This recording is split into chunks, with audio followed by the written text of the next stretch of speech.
De las que sí yo no he sabido absolutamente nada es de las hermanas, la Villalba Morán. Villalba De ellas sí no he visto nada. Ah, sí, de ellas están en mi equipo, pero no nos han contestado en nuestros proyectos. Uy, qué complicado. Ay, muchachos. Bueno, De hecho, ni las incluimos. ok. Bueno, pues tengan cuidado. Cada vez se acerca el final y son menos. Es un fenómeno común. Espero que pase la mayor cantidad de alumnos. A ver, voy a preguntar la clase, por favor. Los que están presentes y no estudiaron, por lo menos tengan la decencia de decirme que no estudiaron, porque perdemos tiempo. ¿Ok? Jacqueline Piña García está.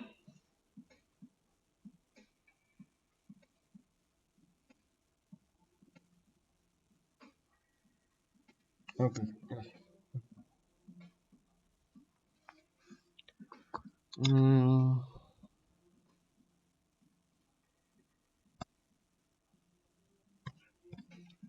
A ver. Juan Ignacio Amezcua. Buenos días, profesor. Buenos días, Juan. De lo que vimos la clase pasada, lo que recuerdo, fue del estudio de lo que sufre la víctima, ¿no? El estudio que sufre una víctima y la víctima y el ofendido. Es a lo que más o menos recuerdo, profesor. Repasa, por favor, mi estimado Juan. Ok. Julián, ¿ya sirve tu micrófono? ¿Ya pudiste arreglar el tema?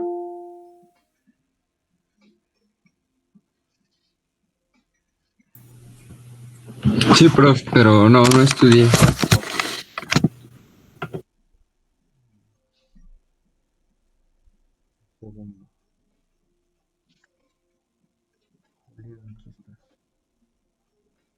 Hay algunos que ya están en la línea, ¿eh? Pónganse a estudiar, por favor. Stephanie. Sí, profe. Pues vimos muchas cosas. Una cosa de ellas son los que tenemos una visión más humanista que criminalística. Nos explicó lo de Madison, no sé pronunciar la otra palabra, y Eisenberg, algo así. Son estudios, son los que hicieron la criminología. También vimos los programas preventivos que son importantes. A ver, vamos a recapitular. Lo último que vimos, en principio, estábamos analizando los objetos de estudio de las tendencias nuevas de la criminología, ¿sí? Y terminamos de analizar a la víctima para abocarnos al estudio de los programas preventivos. ¿Qué hay con estos programas preventivos? Que son importantes porque podemos prevenir los delitos, ya que sí, que eso es podemos evitar los daños provocados de las víctimas, establecer medidas preventivas, incremento de la denuncia, disminuiría la violencia o los robos y así.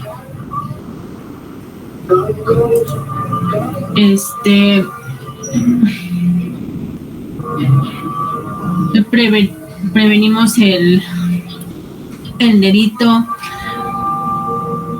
porque pues para eso es esas medidas.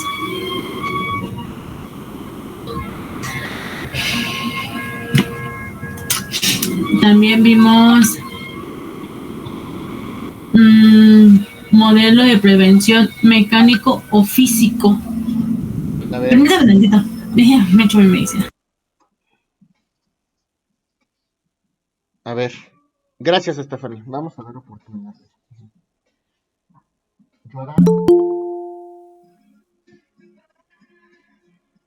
Pues yo, por ejemplo, bueno, recuerdo que estuvimos hablando sobre las últimas tendencias criminológicas y sobre los programas preventivos. Ujú. Hablaba sobre el modelo comunitario, el modelo de prevención, el modelo de diseño ambiental, el modelo de seguridad urbana y pues igual nos dio como un poco las especificaciones de cada uno. Ahí es todo lo que recuerdo, profesor. Ok. Ya me eché mi medicina. Recuerda que todo es bien, Sí. A ver, vamos a dar la oportunidad. Gracias. Sí. Carlos Becerril.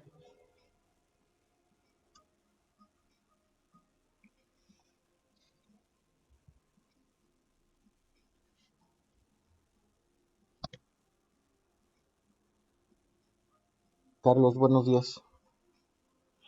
Creo que todavía no arreglas. Ok. Sí, aunque no hayas estado en la clase pasada, hay que repasar, ¿eh? Gerardo,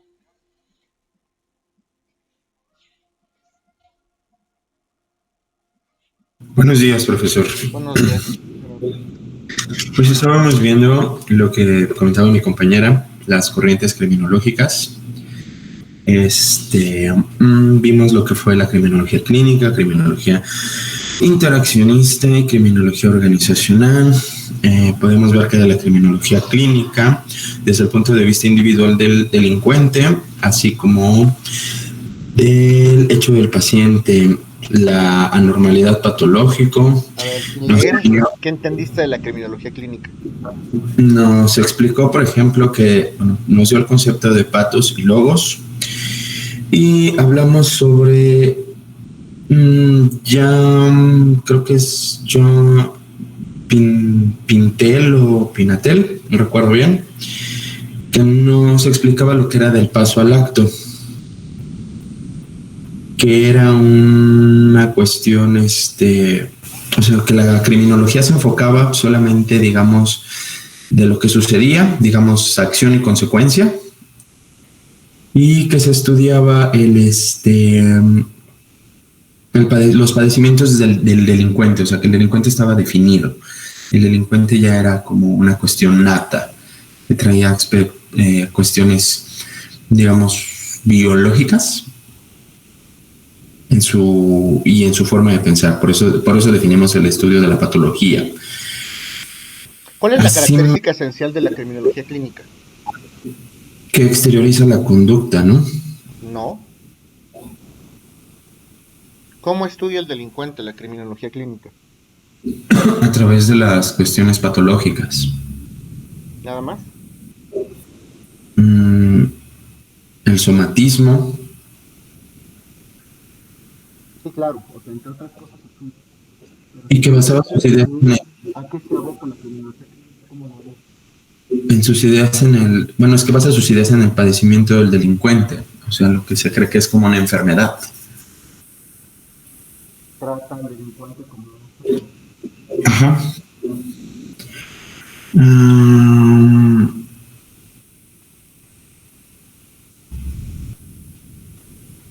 Bueno, después ya fue como lo del caso del delincuente en un, digamos, o sea, separar a los delincuentes.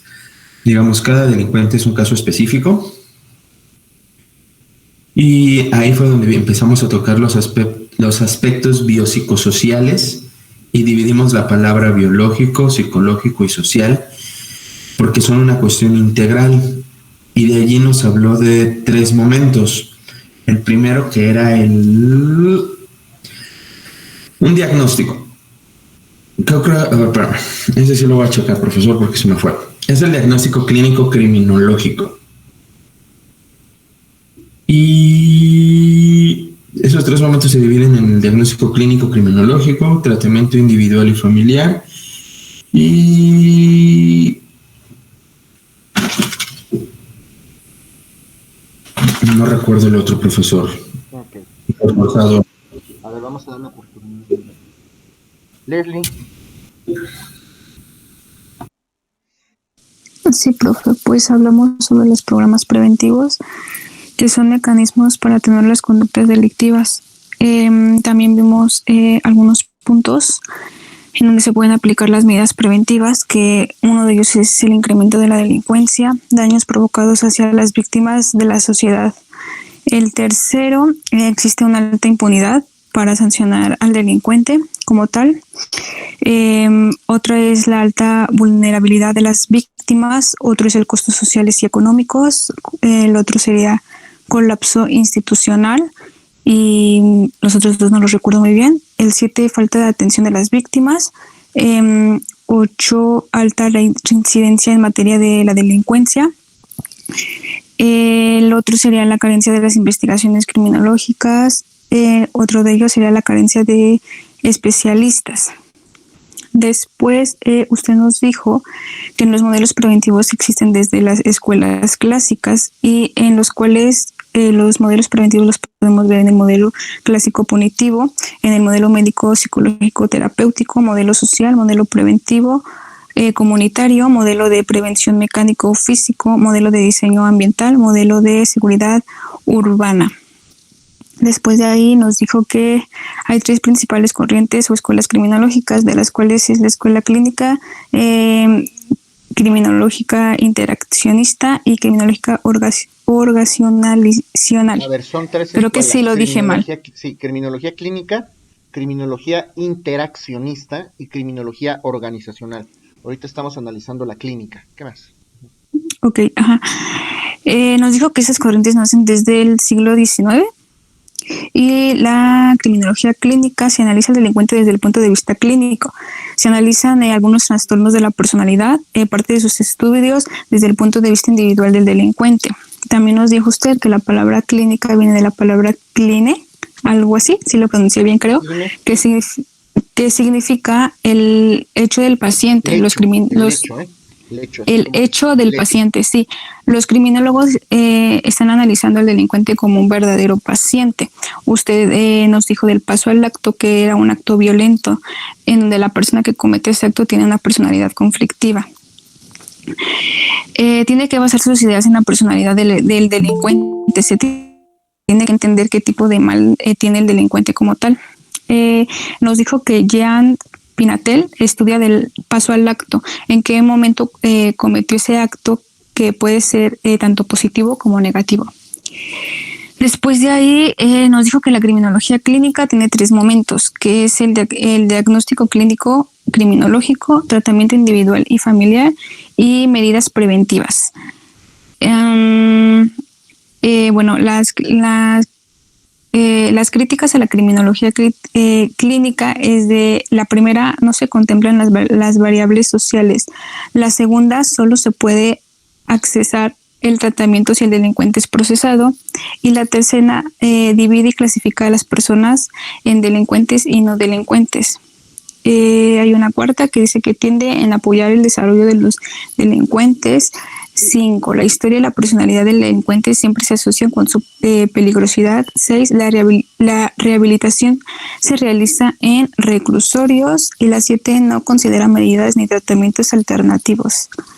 Las aportaciones de la criminología clínica ha proporcionado o favorecido: 1, el respeto al individuo; 2, de manera individual; 3, enfoque humanista al tratamiento del delincuente. Esto es a los derechos del delincuente y hay que tratarlo como humano.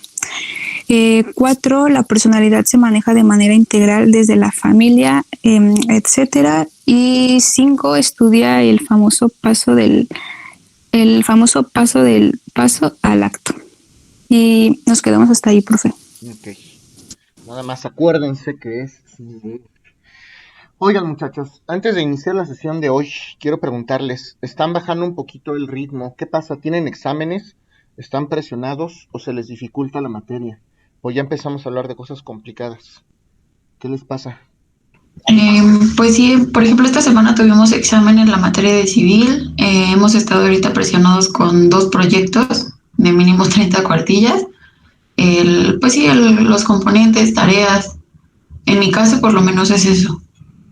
Okay. En mi caso, profe, sí tengo las anotaciones de la clase pasada.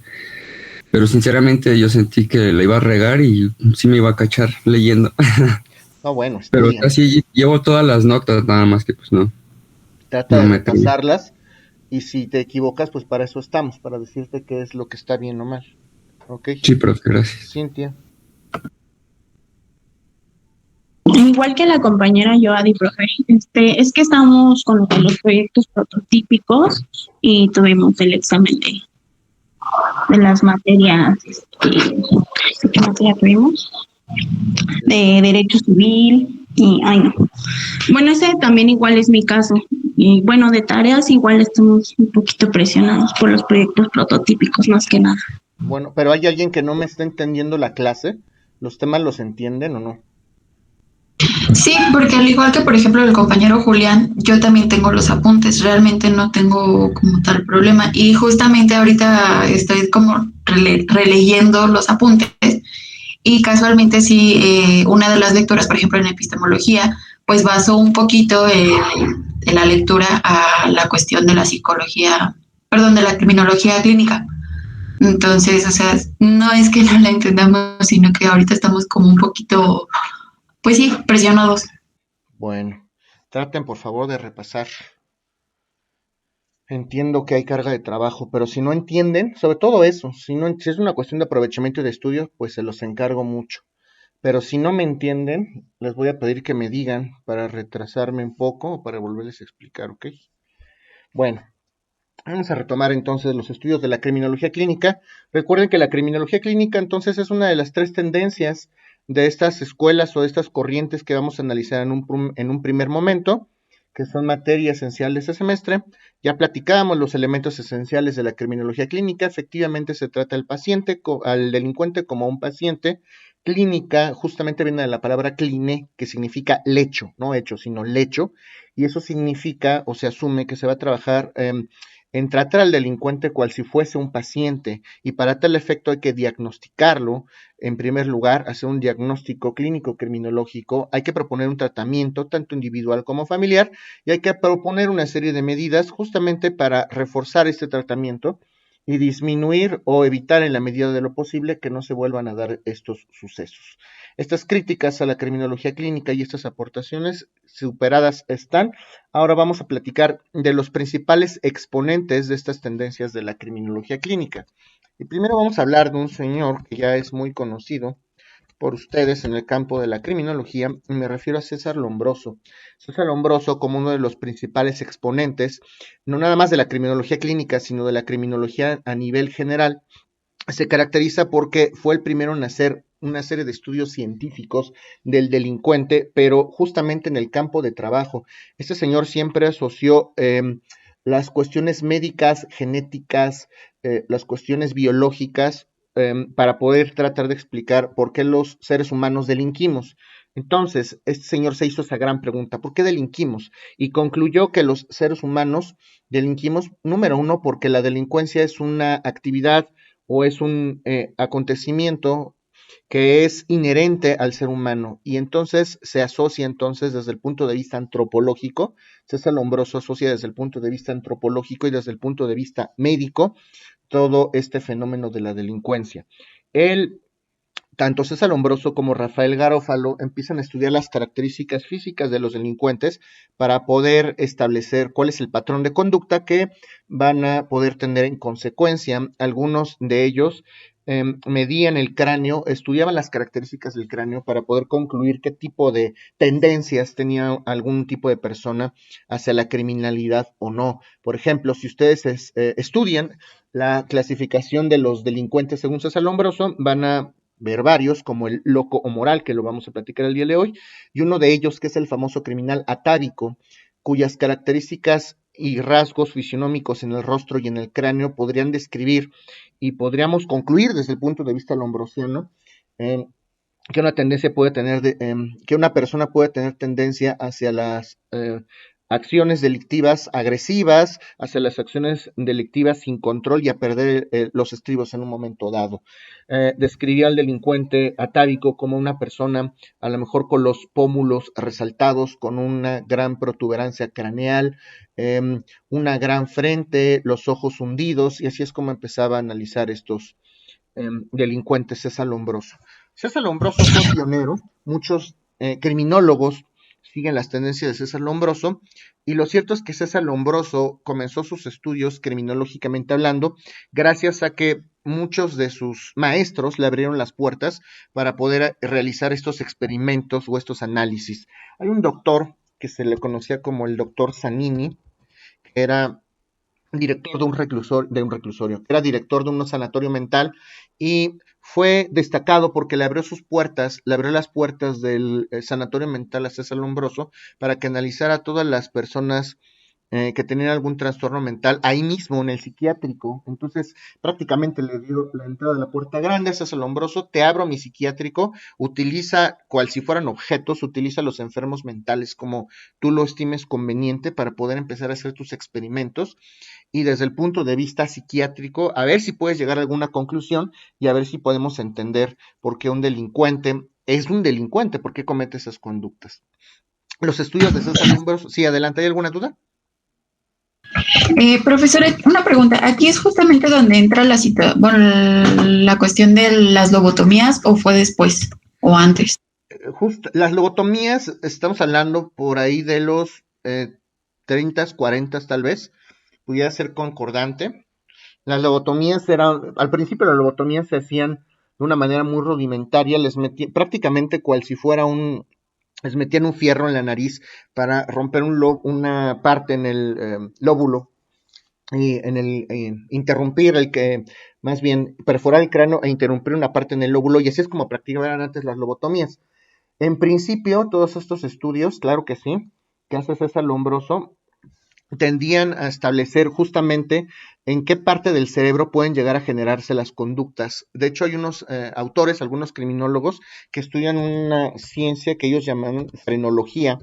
La frenología se trata de estudiar cuáles son los relieves craneales, y si nosotros palpamos en nuestro cerebro, en nuestra cabeza, podemos palpar algunos relieves craneales, y se supone que desde el punto de vista de estos señores, ahí podíamos nosotros palpar claramente cuáles son las conexiones, la famosa sinapsis, o los impulsos cerebrales que tiene una persona, y eso puede ser determinante para la comisión de alguna conducta delictiva. Entonces, al momento de tratar de interrumpir estas conexiones, desde el punto de vista de la frenología, es justamente cuando se detonan todas estas prácticas, como las famosas lobotomías, ¿ok? Justamente hablamos de una época concordante con la escuela positivista, en los 40, en los 50, más o menos así. ¿Sí está claro? Profesor, una pregunta. ¿Puede repetir lo del delincuente de César Lombroso? Es que no anoté el nombre. ¿Era delincuente qué, perdón? Atóico, aquí se los escribo. Atóico, así lo denominaba César Lombroso. Una pregunta, Gracias. ¿el semestre pasado ustedes estudiaron la clasificación de los delincuentes según César Lombroso? Recuerdo que manejó justamente lo de la frenología y también era algo que ahorita le iba a comentar. Ok, pero Como no los estudiaron aspectos físicos. propiamente a los delincuentes, a los criminaloides, al loco boatárico, ¿esos no los estudiaron? No, con ese término la verdad no recuerdo haberlo visto. No sé si alguien aquí sí. Ok. Sí, medio lo explicó la profesora de criminología, pero ya no recuerdo muy bien. Bueno, a ver si más adelante podemos tener un tiempo para explicarlo. Hoy vamos a hablar, de hecho, vamos a hablar de uno en especial, alguno de los delincuentes que clasificó César Lombroso, ahorita les explico. Antes de eso, vamos a comentar cuáles fueron algunas de las aportaciones principales de César Lombroso al campo de la criminología clínica. Y a César Lombroso, lo cierto es que se le reconoce como un criminólogo clínico, porque como ustedes se darán cuenta, al estudiar al delincuente en el sanatorio mental, propiamente se está asumiendo que el delincuente comete un delito como consecuencia directa de un trastorno mental. Entonces, si estamos en un psiquiátrico estudiando a un enfermo mental, y César Lombroso quería estudiar justamente por qué estos enfermos mentales presentan esas características, lo cierto es que estamos asumiendo que todos los enfermos mentales, y fíjense lo delicado de la criminología clínica, estamos asumiendo que los enfermos mentales de cajón ya son criminales. situación que puede ser o no puede ser cierta. Incluso algunos, creo que se los platiqué, hay algunos criminólogos de la época no contemporánea, sino de la época antigua, como el propio Raúl Zaffaroni, que asociaba la influencia de las posesiones demoníacas, asociaba un pecado capital con un demonio, y eso era la causa que él proponía para que una persona pudiera delinquir. Hablaba de los demonios, de Leviatán, de Lucifer, de Belcebú, de Baal, etcétera. Entonces, pues prácticamente esas teorías están superadas. Algunos criminólogos comprendían que el tema de la epilepsia, por ejemplo, no se debía justamente a una enfermedad o un trastorno neurológico, sino lo asumían como una posesión. Pero esas son las primeras explicaciones que los criminólogos quieren asumir o quieren comprender para poder explicar por qué un criminólogo puede delinquir o no. ¿Estudiaron a Raúl Zaffaroni el semestre pasado? ¿A quién, perdón? A Raúl Zaffaroni. ¿No le suena el nombre? No me suena. No, profesor. Le voy a ser honesta. El nombre que sí me suena fue César Lombroso, Santo Tomás de Aquino. Santo Tomás. Okay. ¿Quién más? Bueno, son los que ahorita se me vinieron a la mente. Ok. Bueno, vamos a tratar de repasar esto en algún momento dado porque sí es importante. Entonces, alguno de los principales discípulos de las tendencias justamente de César Lombroso fue el propio Enrico Ferri, que para los que estuvieron en la clase de ayer ya podemos entender que Enrico Ferri fue el principal exponente de la escuela positivista en el campo del derecho penal, alumno por supuesto de Francesco Carrara. El propio Rafael Garófalo, que también les debe de sonar, también fue un criminólogo que siguió las tendencias justamente de César Lombroso. Algunos de las conclusiones más importantes para César Lombroso, desde el punto de vista clínico en la criminología, son las siguientes. Para empezar, para César Lombroso, el delito es un hecho humano. Es un hecho humano. César Lombroso consideraba que el delito es un fenómeno de la humanidad. No podemos reprimirlo ni podemos extinguirlo porque es un acto, es un acontecimiento, es un fenómeno inherente a nuestra humanidad. Todos los delincuentes van a estar socialmente aparecidos en algún momento histórico de la realidad. Todos los seres humanos y todas las sociedades deben de tener delincuentes porque todos tenemos tendencias hacia la delincuencia. Entonces esto es un fenómeno que desde el punto de vista lombrosiano, este fenómeno de la delincuencia es un fenómeno del cual nunca nos vamos a deshacer porque la delincuencia es un hecho inherentemente humano. ¿Ok? Bueno, una conclusión de César Lombroso. La criminalidad o el fenómeno de la delincuencia,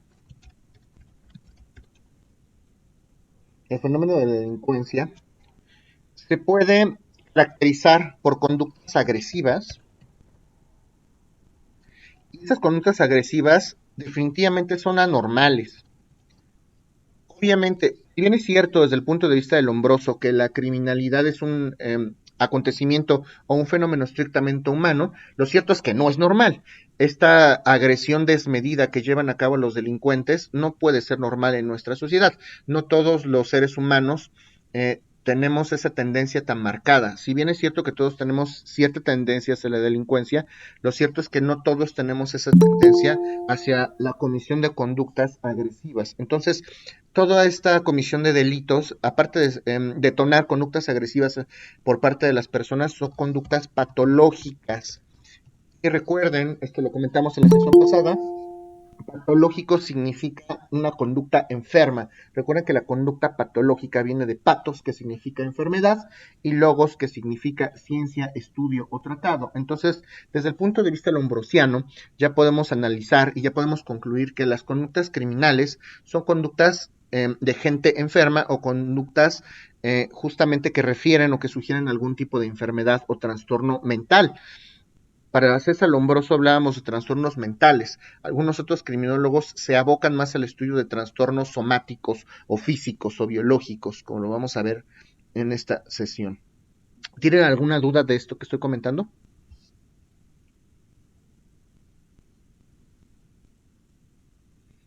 No, profesor. Ok. Un tercer punto que puede concluir César Lombroso, eso también lo analizábamos, es el determinismo. ¿Qué es esto del determinismo? como el ser humano tiene tendencia hacia la delincuencia, justamente por algunos factores que pudieran ser genéticos, que pudieran ser biológicos, que pudieran ser psicológicos, que pudieran ser neurológicos, lo cierto es que los seres humanos no tenemos un libre albedrío, no podemos actuar de manera libre, no podemos ser nosotros mismos. Siempre tenemos una tendencia que está marcada hacia cometer algún tipo de delito, porque estamos predeterminados para cometer delitos, entonces hay un determinismo, estamos determinados para cometer un delito en algún momento de nuestras vidas, por cualquiera de las razones que él puede llegar a explicar, porque puede ser porque podemos hablar de alguna causa patológica o de alguna causa o de alguna enfermedad que pudiera ser física, ¿ok? Por lo tanto, otra de las conclusiones lombrosianas es que el ser humano no tiene libre albedrío, no tiene o no goza del libre albedrío.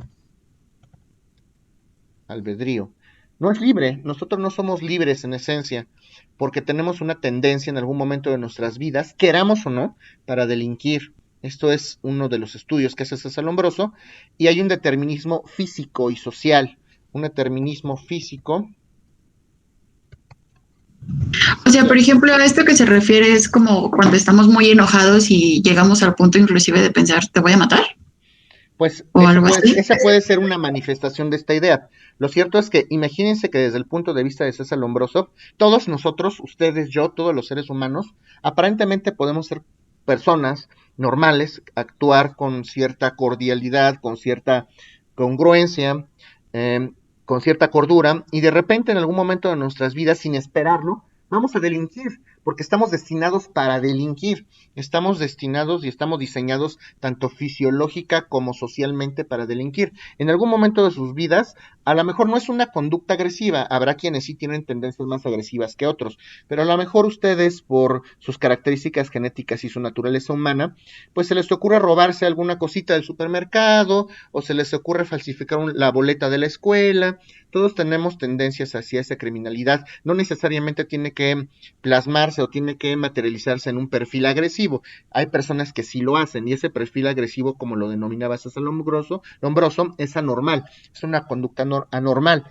Obviamente debe de ser tratada y diagnosticada, pero el hecho de delinquir, el hecho de que tengamos esa determinación para delinquir, puede ser o no puede ser una tendencia hacia la agresión, porque pues no hay delitos que se cometen sin agresión, como estos delitos patrimoniales o los delitos, por ejemplo, de cuello blanco. ¿Sí me doy a entender?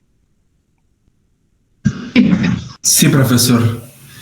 Yo tengo una duda respecto a esta circunstancia. A ver. Por ejemplo, aquí dice que el ser humano no tiene gozo de libre albedrío. Hay conductas determinadas y ahora llegamos al determinado físico. En algún momento he escuchado que la vida, las cuestiones de epilépticas las tenemos todos, e inclusive se manifiesta en las conductas sexuales o la masturbación. Viene de ahí que todos tengamos predisposición al crimen basándonos en las ideas del pecado original. Recuerden que los postulados de los antiguos criminólogos o los criminólogos clásicos, justamente como estamos diciendo, se basan justamente en lo que tienen en ese momento para poder estudiar. Los primeros criminólogos asumían que esas conductas criminales o atribuían esas conductas criminales, como les digo, como el propio Raúl Zaffaroni, asumía que los criminales cometían delitos pues porque eran poseídos por demonios. ¿Ustedes pueden creer eso? Pueden creerlo o no. Digo, independientemente de lo que ustedes opinen, es lo primero con lo que cuentan los primeros elementos. Hoy ya podemos asumir que puede existir alguna causa más allá de una posesión demoníaca para que un delincuente cometa un delito. Y lo cierto es que también algunos criminólogos, como el propio César Lombroso, asume que la epilepsia es un trastorno de la personalidad que puede generar propiamente conductas criminógenas. Eso es cierto desde el punto de vista lombrosiano, por supuesto, pero... Disculpe, ¿me lo puedes repetir, por favor? Sí, claro que sí. Algunos criminólogos antiguos, concordantes con la escuela clásica, asumían o trataban de explicar al fenómeno de la delincuencia desde muchos puntos de vista. Lo que tenían en ese momento, como no estaba tan desarrollado el estudio de la criminología ni el estudio de los objetos de estudios del derecho penal, lo que trataban de hacer es explicar desde el punto de vista de las razones, con razones a lo mejor muy rudimentarias. Aquellas personas que tenían epilepsia, pues asumían que estaban poseídas, por ejemplo, y que obviamente iban a causar un daño a la sociedad por algún tipo de conducta, ¿no? Hoy podemos entender que la epilepsia, independientemente de que haya predisposición genética o no, es una enfermedad, es un padecimiento que se da a nivel neurológico y que se puede manifestar de muchas maneras. Incluso, no sé si hayan escuchado esto, ahorita que estás hablando de la epilepsia, este fenómeno famoso que es conocido como la famosa subida del muerto. ¿Alguien le ha pasado eso famoso de que se le sube el muerto? Eso Sí, es epilepsia, eso hay que atenderlo porque es un grado de epilepsia a lo mejor no muy desarrollado, pero sí es una epilepsia. Algunas personas que se quedan, por ejemplo, idas y que pueden tener algún desconecte con la realidad, eso también es un grado de epilepsia. Y eso se debe justamente a la variación de sustancias que tenemos a nivel cerebral. Puede ser a lo mejor algún exceso o defecto en la producción de hormonas o algún exceso de sustancias en el líquido encefalorraquídeo, por ejemplo, y eso también tiene que ser tratado desde el punto de vista neurológico. Estos son males biológicos o males médicos que tienen que ser tratados y naturalmente son enfermedades. Pero recuerden que a la luz de la criminología clínica, el criminal es un paciente, es una persona que está enferma. Entonces, tratamos de explicar, desde el punto de vista de los clínicos, tratamos de justificar a este fenómeno criminal y atribuírselo a las enfermedades, justamente. Tú estás enfermo, incluso el estómago, de una cosa tan absurda como la que ustedes se pueden imaginar, es que tú tienes una enfermedad en los riñones, y tú tienes una enfermedad en el corazón, y tú tienes una cardiopatía, y tienes a lo mejor una nefropatía, lo que ustedes quieran, y a lo mejor eso los criminólogos clínicos lo asocian con la posible comisión de un delito. Estos criminólogos clínicos, el eje rector o una de las características principales de los criminólogos clínicos es que trata de explicar a la delincuencia desde el punto de vista médico. Prácticamente todo se lo achaca o todo se lo atribuyen a las enfermedades que pueden ser mentales o pueden ser físicas. Es lo que vamos a tratar de explicar el día de hoy. ¿Sí quedó claro? Sí, profesor. Trata de explicar, o sea, como que se quieren justificar con las enfermedades. Sí, tratan de explicar el fenómeno de la delincuencia a raíz de las enfermedades. Como tú estás enfermo del cuerpo, tú eres criminal. O tú eres criminal porque tienes una enfermedad mental. Tú eres criminal porque tienes una enfermedad en la sangre, ¿no? Tú eres criminal porque tienes una enfermedad genética. Todo se lo atribuyen a lo médico, a lo clínico, a las enfermedades. Tratan de explicar el fenómeno de la delincuencia desde el punto de vista médico, ¿ok? Ese es un común denominador de la criminología clínica. ¿Sí está claro? Perdón, profesor, ¿eran los criminólogos de la escuela qué, perdón? Clásica. ¿De qué escuela? De la escuela Gracias. clásica, porque los clásicos empiezan a estudiar estos fenómenos con base en la ciencia o con base en los avances científicos o con base en las ideas de aquellos filósofos o de aquellas personas que de manera muy rudimentaria a lo mejor empezaron a emitir algún tipo de conclusión lógica, ¿no? Por decirlo así. Bueno, otra de las características de la criminología clínica desde el punto de vista de César Lombroso es que, si bien es cierto que todos estamos predeterminados a cometer un crimen por nuestras características humanas y nuestras enfermedades, porque todos estamos predispuestos a enfermarnos, lo cierto es que esto del crimen es una conducta anormal, y aquellos delincuentes o aquellas personas que cometan un delito en un momento de sus vidas están sujetos a una responsabilidad social. Si bien es cierto que tú cometiste un delito, aunque estés enfermo, tienes que responder socialmente, porque esta conducta criminógena que estás asumiendo, que estás llevando a cabo en la sociedad, nos afecta a todos. Entonces, no podemos dejar libres a las personas que delincan, porque eso representaría un peligro inminente para aquellos que conformamos el Estado. A pesar de que te tengo que tratar como un paciente, tienes que responder socialmente.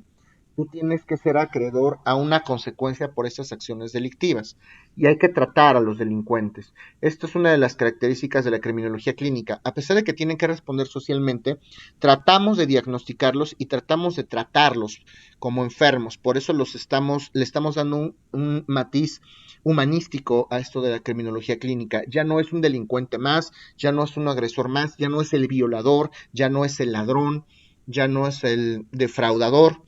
Es una persona que merece ser tratada, que sí, merece responder socialmente, tiene que asumir sus consecuencias, pero también merece un tratamiento como humano y hay que tratarlo como un enfermo, como lo que es. ¿Sí está claro esto? Sí, profesor. Sí, profesor. Ok. Otro pensamiento que gira en torno a estas teorías lombrosianas, justamente, y eso es importante, es lo que les iba a decir. Dentro de la clasificación de los delincuentes que desarrolla ese Lombroso, está el famoso delincuente loco o moral. ¿Han escuchado hablar del delincuente loco o moral?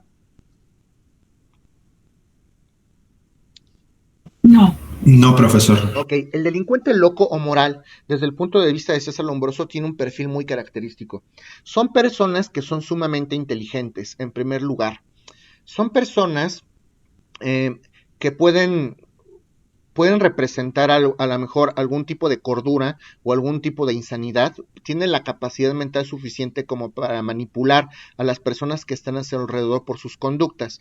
Entonces pueden fingir perfectamente que están locos y a lo mejor no tienen un episodio psicótico, simplemente lo están fingiendo para provocar algún tipo de reacción en las posibles víctimas.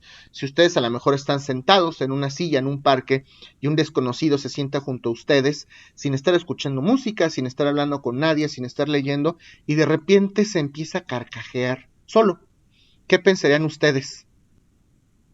¿Se está acordando de algo? Está loco. A lo mejor ¿Está viendo memes? se está acordando de algo, o a lo mejor tiene un episodio psicótico, o a lo mejor perdió los estribos, pues no les daría desconfianza, no les daría miedo. Entonces, Claro. a lo mejor el delincuente loco o moral está fingiendo esa risa y la finge también, que ustedes pueden llegar a perder el contexto y espantarse. Justamente para eso fingen estos trastornos mentales el delincuente loco o moral. El delincuente loco o moral se caracteriza por querer llevar las emociones al límite y por a lo mejor tener un desajuste en las cuestiones hormonales, segregan en algún momento de sus vidas mucha adrenalina y les gusta vivir las emociones al máximo. Son delincuentes que se caracterizan por cometer delitos del orden sexual, tienen un impulso sexual muy activo, por lo general pueden ser violadores, pueden ser abusadores, pero como fisiológicamente ellos segregan muchas hormonas, en el momento en que van a someter a una víctima pueden tener erecciones, por ejemplo, y al momento en el que quieren llevar a cabo la penetración pueden sufrir disfunción eréctil, justamente porque tienen altibajos constantes de hormonas y en la personalidad o el perfil que ellos representan es totalmente inestable. Sin embargo, se ha documentado que el delincuente loco o moral es un perfecto manipulador de las víctimas. Es una persona que tiende hacia la autodestrucción, se infligen daño y además pueden tender hacia el suicidio. Eso es un delincuente loco o moral desde el punto de vista lombrosiano. Y estos delincuentes loco o moral justamente son importantes analizarlos porque es la puerta grande o es el antecedente más importante para empezar a estudiar la famosa conducta de la psicopatía, de la cual vamos a hablar seguramente hoy. Entonces el delincuente loco o moral desde el punto de vista lombrosiano es el antecedente más inmediato para estudiar a los famosos psicópatas. ¿Sí está claro esto que les estoy comentando? Profe, dijo que es el antecedente que... Es el antecedente del estudio de los psicópatas. ¿Ok? Gracias. Sí. ¿Alguna duda? ¿Y tenían exceso de qué, perdón, profesor? Segregaban en exceso adrenalina. Gracias. Adrenalina y otra se llama noradrenalina. Noradrenalina. ¿Ok?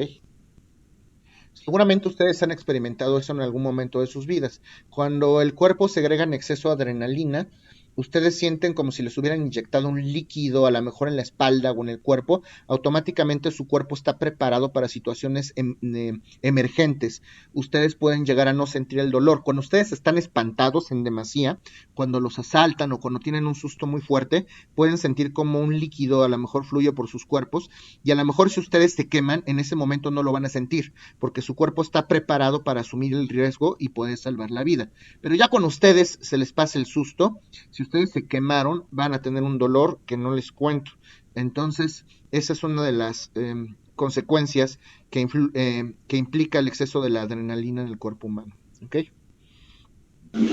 Pero bueno, un ejemplo, usted lo maneja así de esa forma. Entonces, en el caso de las mujeres cuando dan a luz, también la adrenalina la pueden llegar a sentir a altos Ese es niveles. un tema. Las mujeres fisiológicamente están preparadas y tienen un umbral al dolor muchísimo más amplio que nosotros los hombres. Eso es un tema muy diferente. A lo mejor ustedes como mujeres no lo perciben porque son mujeres, pero por ejemplo, si lo pudiéramos cuantificar del 1 al 10, las mujeres tienen un nivel de umbral o un portal de umbral de 8 o 9 porque tienen que estar preparadas fisiológicamente para dar a luz. No quiere decir que no sientan dolor, pero los hombres tenemos un umbral del dolor de 3 o 4, mientras ustedes tienen un umbral del dolor de 8 o 9. Si a nosotros nos inyectan, nos ponemos a llorar, algunos, ¿no? Bueno, por decir algo metafóricamente, ¿no? Nos da miedo, nos duele, si nosotros nos pegamos, nos duele, pero si ustedes se pegan, os inyectan, o de repente alguna situación médica, tienen que algún estudio médico que inflija dolor, pues ustedes sí son un poquito más, biológicamente están preparadas un poquito más para este dolor, ¿ok? Ok. Pues dijo la palabra umbral, ¿verdad? Umbral. ¿Umbral? Umbral al dolor. ¿Okay? Gracias. Bueno. Otra de las características de las posturas lombrosianas es que, si bien es cierto que Lombroso dice que el delincuente es un enfermo y se le tiene que dar un tratamiento en consecuencia, para César Lombroso, la pena, y esto es muy importante, la pena es el tratamiento que debe curar socialmente al delincuente, Digo, César Lombroso me parece que era un poquito severo en sus consideraciones. Imagínense que ustedes tienen un caso de epilepsia o tienen algún tipo de trastorno mental o tienen algún tipo de enfermedad física. ¿Ustedes creen que la cura para restaurar alguna enfermedad o algún mal sea la prisión? Pues bueno, esas son las posturas lombrosianas. Pueden estar a favor o en contra. Es lo que dice César Lombroso. ¿Alguna duda de estas ideas que planteaba César Lombroso?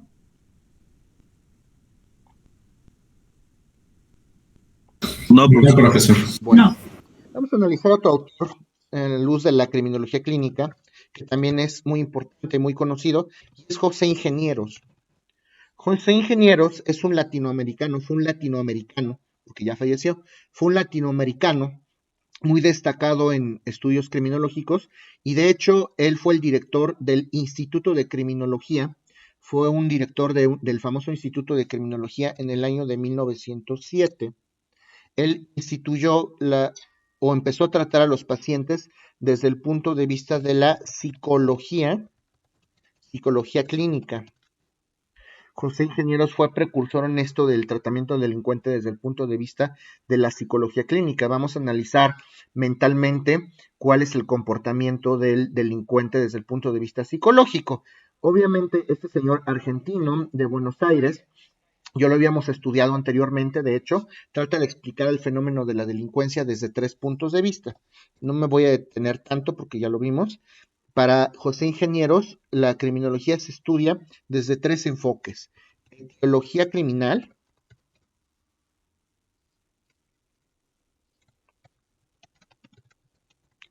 la clínica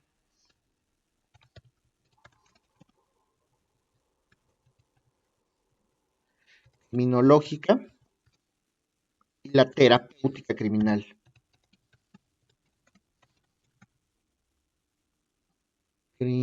Ok. Y la terapéutica criminal. Para José Ingenieros, estos son los 3 puntos básicos que tendría que girar en torno a la criminología. se caracteriza por ser un criminólogo clínico. En primera instancia tenemos que definir cuáles son las razones que motivan al delincuente para que cometa un delito, y esa es la etiología criminal. A través de la clínica criminológica vamos a darle un tratamiento adecuado al delincuente, y a través de la terapéutica criminal lo que vamos a hacer es proponer un tratamiento justamente al delincuente. Es uno de los principales exponentes de la criminología clínica, como les comentaba, y algunos autores relevantes, como Jiménez de Azúa, retoman sus estudios. Y otros más que retoman sus estudios, como otro señor que se llama Luis Marco del Pont. Luis Marco del Pont.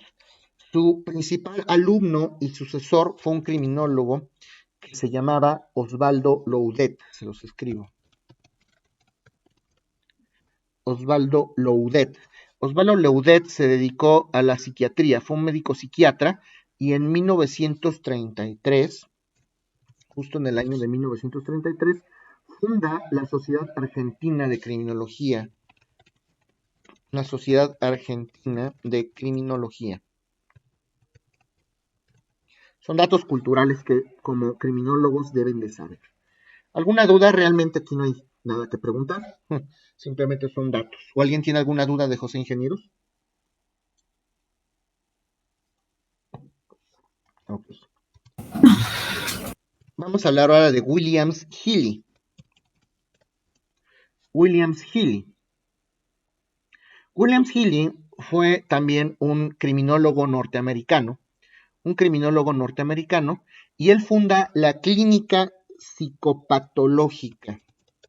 Se los escribo. ¿Criminólogo qué, perdón, maestro? Norteamericano, gringo, estadounidense. Gracias. Ok. Este señor entonces funda la clínica psicopatológica. Ya empezamos a estudiar a los delincuentes como psicópatas en una clínica destinada para ello. Eso es una de las aportaciones más importantes de William Healy, y esto fue en el año de 1909. Este señor se caracterizó por ser director de algunas investigaciones en torno a la criminología juvenil en niños y adolescentes, y todos estos estudios los instituyó en Chicago, en Estados Unidos, en Norteamérica, en el estado de Chicago. Algunos de sus seguidores son los que les voy a anotar a continuación. Un señor que se le conocía como Verwijk, que es de Bélgica. Kinberg, de Estocolmo. Estocolmo, Suecia, naturalmente. ¿Okay? Entonces, William Healy estudia las causas del delito como una consecuencia de la reacción de la personalidad. Entonces, William Healy lo que trata de innovar es que el tratamiento que se les debe de dar a los delincuentes juveniles, a los menores infractores y a los adolescentes, debe de ser un tratamiento desde el punto de vista racional, un tratamiento lógico. Estos estudios a los psicópatas desde el punto de vista clínico, como les mencionaba, los hace en Chicago, tiene muchos seguidores a nivel mundial, pero trata siempre de seguir un parámetro lógico en sus estudios. ¿Alguna duda de William Healy?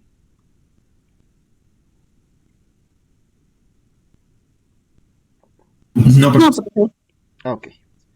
Vamos a hablar ahora de también otro que ya hemos platicado, Hans von. Ya sé que son muchos autores, niños, sí. Lo siento, pero son cosas que deben de saber. Hans von Hentig. Hans von Hentig, ya lo habíamos platicado. Hans von Hentig asocia los estudios de la psicología criminal con el delito. Este señor estudia psicología, se los anotó, psicología criminal. Hace estudio de psicología criminal. Disculpe que le interrumpa. Adelante. ¿Asocia los qué? Asocia los estudios de psicología criminal. Lo estoy anotando para que pueda quedar más claro. Asocia los estudios de psicología criminal con los delitos. Obviamente también es un criminólogo clínico porque trata de darle un matiz psicológico a la comisión de los delitos. Es un alemán, Hans von Hentig, naturalmente, y este alemán se basa en hacer sus estudios a través de la observación Si pudiéramos definir alguna de las características principales de los estudios de Hans von Hentig, es la observación. Trata de poner énfasis en todos los fenómenos que ve y que puede percibir en el campo de trabajo. Hay que observar de manera pormenorizada las armas con las que un delincuente comete un delito. Hay que observar de manera crítica los lugares, a las víctimas, a los delincuentes que cometen fraudes o engaños. Hay que analizarlos pormenorizadamente, cuáles son sus gestos, cuáles son sus articulaciones, cuál es su manera de hablar, cómo, si están viendo diversos lados, cómo se expresan, si de repente están nerviosos, si tienen algún tic nervioso, cuáles son las circunstancias previas y posteriores a la comisión del delito, cómo se comporta un delincuente antes y después de cometer un delito. Podemos hablar de algún remordimiento o no podemos hablar de ningún tipo de remordimiento. Entonces, prácticamente este señor se caracteriza por tener un ojo crítico en estas justamente tendencias de la criminología. ¿Tienen alguna duda de esto que comento? No, profesor. Ok. Vamos a hablar de Benigno di Tullio.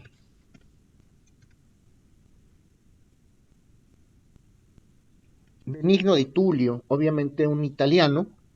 Benigno di Tullio funda la clínica de la personalidad del delincuente. Lo voy a escribir.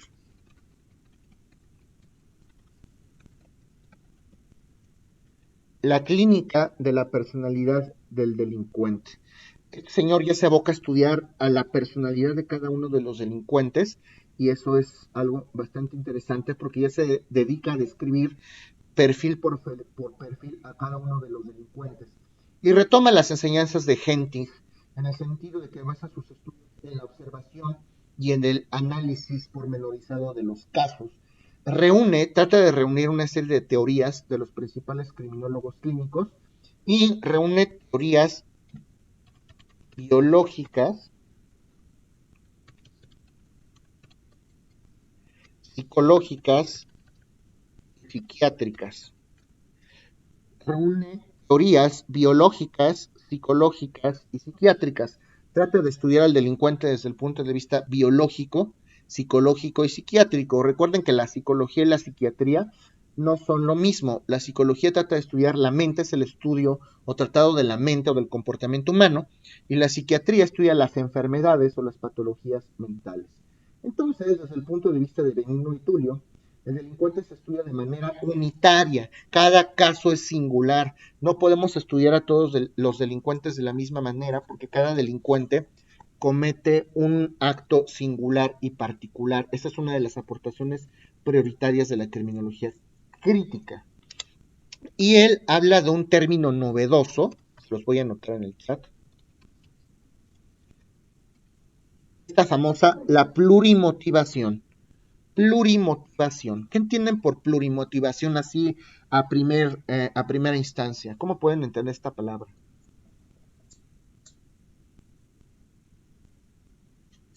Con una serie de conductas. Una serie de motivos, muchos motivos. Estamos hablando del conjunto de motivos que llevan al delincuente a cometer un delito.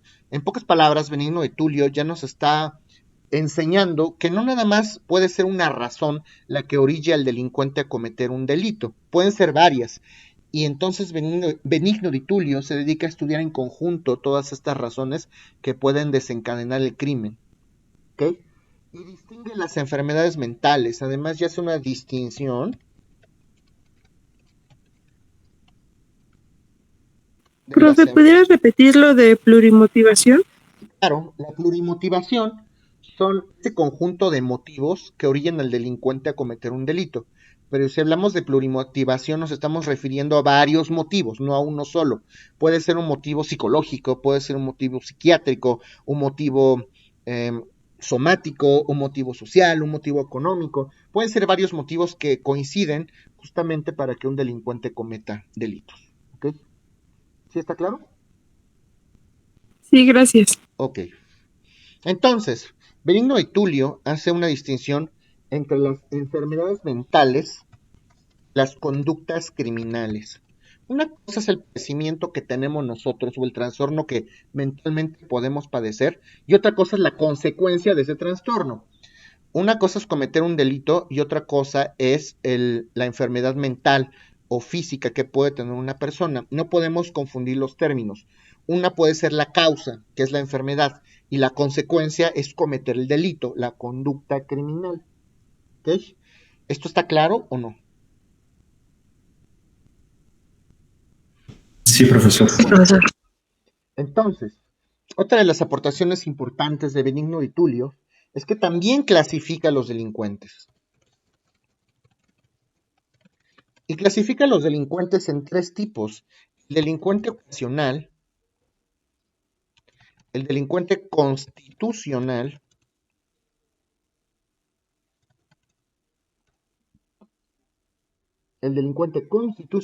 y la psicopatía. ¿Okay? ¿Cuál es el delincuente ocasional? Y a lo mejor ustedes pueden entenderlo.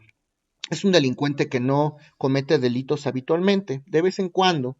A lo mejor una señora de vez en cuando, como no le alcanza el gasto, se va al súper y cambia los precios del jamón. No es que lo haga siempre, no es que sea una delincuencia en potencia, pero pues a veces comete ese tipo de delitos porque son necesarios para su subsistencia y la de sus hijos. No es un delincuente que sea o que representa un riesgo sumamente inminente o grave contra la sociedad. A veces delinque de manera ocasional. Algún farmacodependiente que en alguna ocasión pueda, bueno, no hablamos de farmacodependiente porque ello sí es habitual. Alguna persona que consuma estupefacientes de manera paulatina o sustancias prohibidas por la ley de manera paulatina, a veces lo hace, a veces no, puede ser un delincuente ocasional. Creo que está claro. ¿O alguien tiene alguna duda del delincuente ocasional?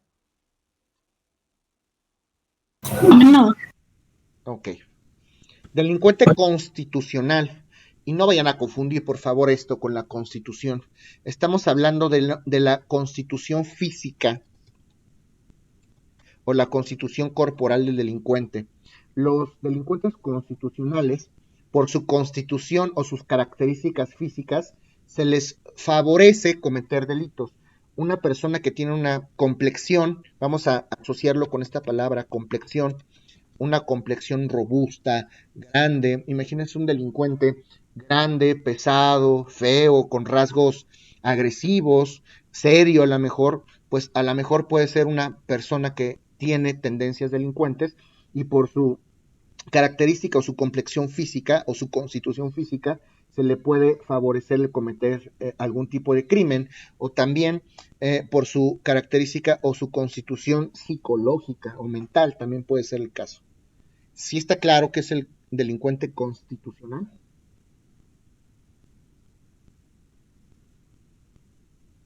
Bueno. Sí. Sí, profesor. Y por último hablamos de los psicópatas. Aquí ya empezamos a hablar de una manera más marcada de los psicópatas, puesto que ya estudiamos a los enfermos mentales de una manera más concreta. El psicópata para Benigno Di Tullio simplemente era un enfermo mental, una persona que tenía algún trastorno mental y como consecuencia de ese trastorno mental que los vamos a analizar en su momento, puede cometer algún delito. Prácticamente esos son los delincuentes de los que habla Benigno Di Tullio. Disculpe, ¿me puede repetir el último? El psicópata es un enfermo mental, una persona que por su enfermedad mental puede llegar a cometer delitos, ¿ok? Eso es el psicópata. Para Benigno Di Tullio. Ok. Vamos a hablar de... Gracias. Ok. Etienne de Greff. Etienne de Greff funda una teoría que se llama la teoría fenomenológica. Teoría fenomenológica. Analiza los fenómenos que ocasionaron que el delincuente cometa un delito. De eso se trata la fenomenología criminológica o la teoría de la fenomenología. Hay que analizar los fenómenos físicos o mentales que dieron pie para que un delincuente cometa un delito. Y Etienne de Greff se dedica a describir la conducta de los criminales desde el punto de vista, igual que Van Helsing, desde el punto de vista de la observación, y del análisis de los criminales. Y empieza a apoyarse de algunas ciencias ya más médicas, como la neurofisiología,